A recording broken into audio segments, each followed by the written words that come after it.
آج میں اپنے معزز ناظرین کی فرمائش پر قرآن مجید کے فضائل اور اس کی بعض صورتوں کی فضیلت بیان کروں گا، کیونکہ اکثر دوستوں نے مجھ سے قرآن مجید اور اس کی صورتوں کی فضیلت بیان کرنے کی فرمائش کی ہے۔ اس لیے آج میں چند قرآنی صورتوں کے فضائل بیان کرنے جا رہا ہوں۔ قرآن مجید اللہ تعالیٰ کا کلام، اس کی آخری کتاب اور اس کا معجزہ ہے۔ یہ دنیا میں سب سے زیادہ پڑھی جانے والی کتاب ہے۔ قرآن پچھلی تمام آسمانی کتابوں کی تعلیمات کو اپنے اندر خوبصورتی سے سمیٹے ہوئے ہے، اور قرآن کریم وہ واحد کتاب ہے جو پوری انسانیت کے لیے رشد و ہدایت کا ذریعہ ہے۔ اللہ رب العزت نے اس کتاب میں انسان کو درپیش تمام مسائل کو تفصیل سے بیان کیا ہے۔ قرآن مجید سینکڑوں موضوعات پر مشتمل ہے۔ اس کا یہ اعجاز ہے کہ اللہ تعالیٰ نے اس کی حفاظت کا ذمہ خود لیا ہے، اور قرآن کریم ایسا معجزہ ہے کہ تمام مخلوقات مل کر بھی اس جیسی دوسری کتاب پیش نہیں کر سکتی۔ قرآن کی عظمت کا اندازہ اس بات سے بھی لگایا جا سکتا ہے کہ جس سرزمین پر یہ کتاب نازل ہوئی، وہاں کے لوگوں کو اندھیروں سے روشنی کی طرف لے آئی۔ اس نے ان کو دنیا کی عظیم ترین طاقت بنا دیا۔ قرآن و حدیث میں قرآن کے بہت سے فضائل بیان ہوئے ہیں۔ ایک حدیث مبارکہ میں قوموں کی ترقی و زوال کو بھی قرآن پاک پر عمل کرنے سے مشروط کیا گیا ہے۔ تاریخ گواہ ہے کہ جب تک مسلمانوں نے قرآن و حدیث کو اولویت دی اور اس پر عمل کیا، وہ دنیا میں غالب رہے۔ انہوں نے 3 براعظموں پر حکومت کی اور دنیا کو اعلیٰ ترین تہذیب اور بہترین نظام زندگی دیا، اور جب انہوں نے قرآن سے دوری کا راستہ اختیار کیا تو مسلمان ذلیل و خوار ہو گئے۔ شاعر مشرق علامہ اقبال نے بھی اسی کی ترجمانی کرتے ہوئے کہا کہ وہ معزز سے زمانے میں مسلمان ہو کر، اور تم خوار ہوئے تارک قرآن ہو کر۔ یعنی وہ مسلمان ہو کر اپنے زمانے میں عزت دار تھے، اور ہمیں کہا کہ تم قرآن کو چھوڑ کر رسوا ہو گئے۔ قرآن ابدی معجزہ، اللہ تعالیٰ کے کلام پر غور و فکر کرنے سے بڑھ کر اور کیا ہو سکتا ہے؟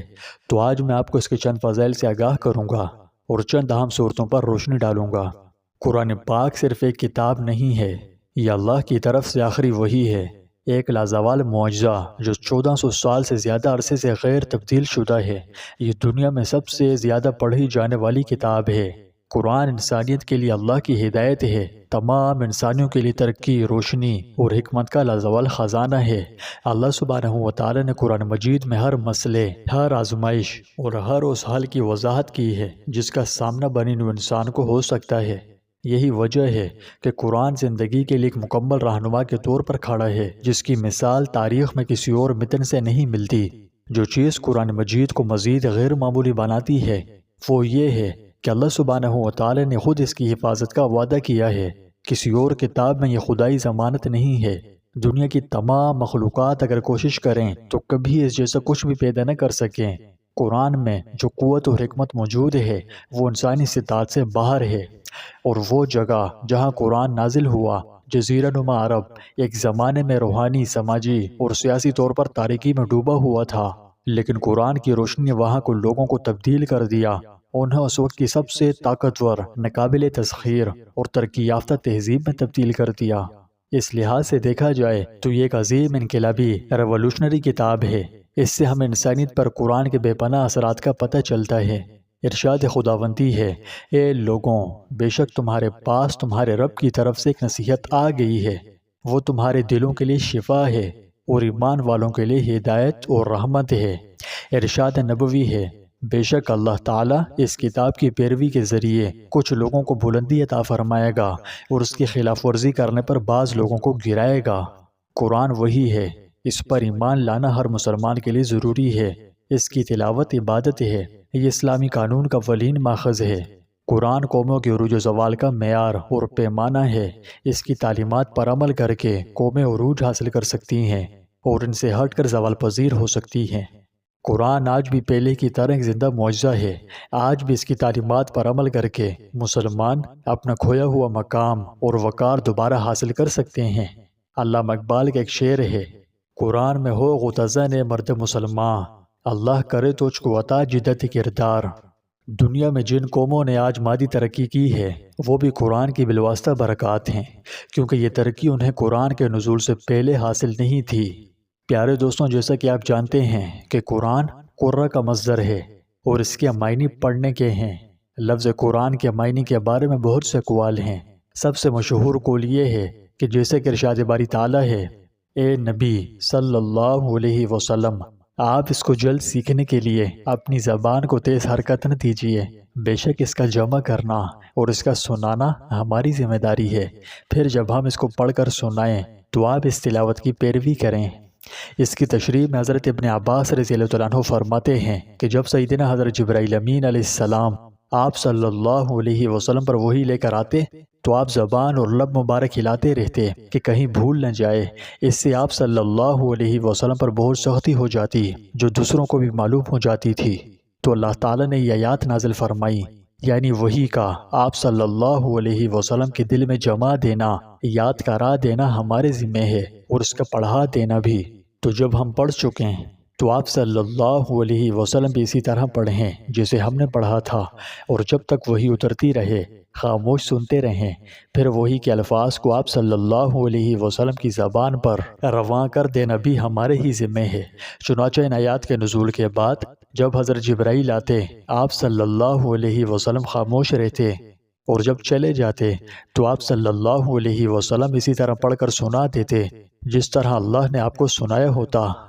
اب آئیے کچھ مخصوص صورتوں کی فضیلت پر بات کرتے ہیں۔ یہاں میں ہمیشہ کی طرح کہوں گا کہ میں کوئی عالم یا مفتی وغیرہ نہیں ہوں، اس لیے بیان میں کمی بیشی ہو سکتی ہے۔ اگر آپ کو بیان میں کوئی غلطی نظر آئے تو میری اصلاح کی نیت سے ضرور آگاہ فرمائیے گا۔ یاد رہے کہ قرآن کی تمام صورتیں، تمام آیتیں فضائل و برکات سے بھری ہوئی ہیں، کوئی بھی فضائل و برکات سے خالی نہیں ہے، تمام کی مثال ستاروں کی طرح ہے۔ آج ہم جس کی فضیلت پر بات کرنے جا رہے ہیں ان میں سب سے پہلی سورہ فاتحہ ہے۔ اس سورت کا نام فاتحہ اس لیے ہے کہ قرآن کریم کا آغاز اسی سورت سے ہوا ہے، اور چونکہ یہ سورت باقی تمام سورتوں سے پہلے ہے اس لیے اسے ام القرآن بھی کہا جاتا ہے، اور اس سورہ مبارکہ کو سبع المثانی بھی کہتے ہیں۔ سبع اس لیے کہ اس کی آیات 7 ہیں، اور مثانی اس لیے کہ یہ نماز میں بار بار دہرائی جاتی ہیں، یا اس لیے کہ یہ 2 بار نازل ہوئی، ایک بار مکہ میں اور دوسری بار مدینہ میں، اور اس لیے بھی کہ یہ سورت صرف اسی امت کے لیے استثناء کی گئی ہے، یعنی یہ سورت خاص امت محمدیہ کے لیے نازل ہوئی ہے، اس سے پہلے کسی امت پر نازل نہیں ہوئی۔ اس سورت میں اللہ تعالیٰ کے اسم اعظم ہے جس کے ذریعے دعا مانگی جائے تو قبول ہو جاتی ہے، اور جو چیز مانگی جائے مل جاتی ہے۔ حضرت عائشہ صدیقہ رضی اللہ عنہا سے روایت ہے کہ حضور نبی کریم صلی اللہ علیہ وسلم نے فرمایا، جو شخص 4 مرتبہ الحمدللہ رب العالمین کہے اور پھر 5ویں مرتبہ کہے تو اللہ تعالیٰ کا ایک فرشتہ اس کو آواز دیتا ہے کہ اللہ تعالیٰ کی توجہ تیری طرف ہے، اس سے جو تو مانگتا ہے مانگ۔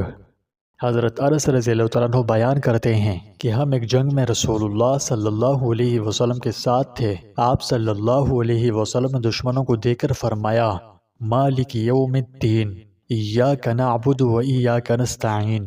اسی دوران میں نے دشمنوں کو زمین پر گرتے دیکھا اور فرشتے ان کو آگے پیچھے سے مار رہے تھے۔ رسول اللہ صلی اللہ علیہ وسلم کا ارشاد ہے کہ قرآن کریم کی سب سے افضل آیت الحمدللہ رب العالمین ہے۔ رسول اللہ صلی اللہ علیہ وسلم نے فرمایا، جس کے گھر میں غربت اور افلاس ہو وہ اپنے گھر میں اگر سورہ فاتحہ اور سورہ اخلاص پڑھے تو غربت و افلاس دور ہو جائے گا اور اس کی جگہ خوشحالی آئے گی۔ سبحان اللہ۔ رسول اللہ صلی اللہ علیہ وسلم نے فرمایا کہ جب تم سوتے وقت سورہ فاتحہ اور سورہ اخلاص پڑھو گے تو موت کے علاوہ تمام پریشانیوں سے محفوظ رہو گے۔ رسول اللہ صلی اللہ علیہ وسلم نے فرمایا، جو شخص بارش کے پانی پر 70 مرتبہ سورہ فاتحہ، 70 مرتبہ آیت الکرسی، 70 مرتبہ سورہ قل هو اللہ احد اور 70 مرتبہ معوذتین پڑھ کر دم کرے گا تو قسم ہے اس ذات کی جس کے قبضے میں میری جان ہے، حضرت جبرائیل علیہ السلام نے مجھے خبر دی ہے کہ جو شخص اس دم کیے ہوئے پانی کو 7 دن تک بلا ناغہ پیے گا، اللہ تعالیٰ اس کے جسم سے ہر بیماری کو نکال دے گا اور اس کی رگوں، ہڈیوں اور تمام اعضاء سے نکال دے گا۔ سبحان اللہ۔ حضرت جعفر صادق فرماتے ہیں کہ اگر کسی کو بخار ہو تو 40 مرتبہ سورہ فاتحہ پڑھ کر دم کر کے اس کے منہ پر چھینٹے تو بخار اتر جائے گا۔ الغرض نبی اکرم صلی اللہ علیہ وسلم نے اسے تمام بیماریوں کا علاج قرار دیا ہے، خواہ وہ جسمانی ہوں، جذباتی ہوں یا روحانی۔ یہ ایک دعا ہے، اللہ کی حمد ہے اور ہدایت کی درخواست ہے۔ دوسری سورہ بقرہ ہے۔ قرآن کی سب سے لمبی صورت سورہ بقرہ کو شیاطین بدروحوں سے حفاظت کے طور پر بیان کیا گیا ہے۔ در حقیقت ہر رات اس صورت کی آخری 2 آیتوں کا پڑھنا کسی کے لیے رات بھر کافی ہے، جو تحفظ اور برکت فراہم کرتی ہیں۔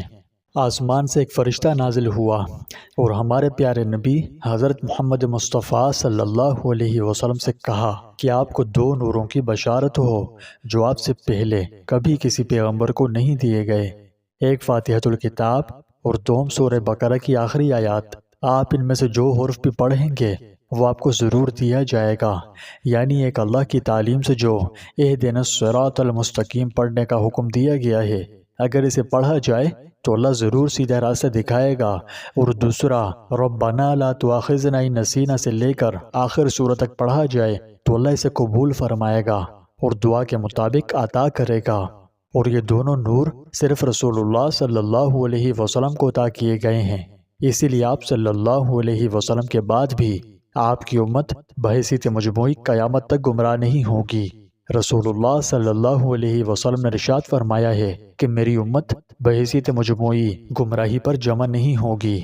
دوسری حدیث میں معاویہ کی روایت سے آتا ہے کہ رسول اللہ صلی اللہ علیہ وسلم نے فرمایا، میری امت کے ایک گروہ ہمیشہ اللہ کے حکم پر قائم رہے گا، مدد نہ کرنے والے اس کو ضرر نہ پہنچا سکیں گے اور نہ اس کی مخالفت کرنے والے نقصان پہنچا سکیں گے۔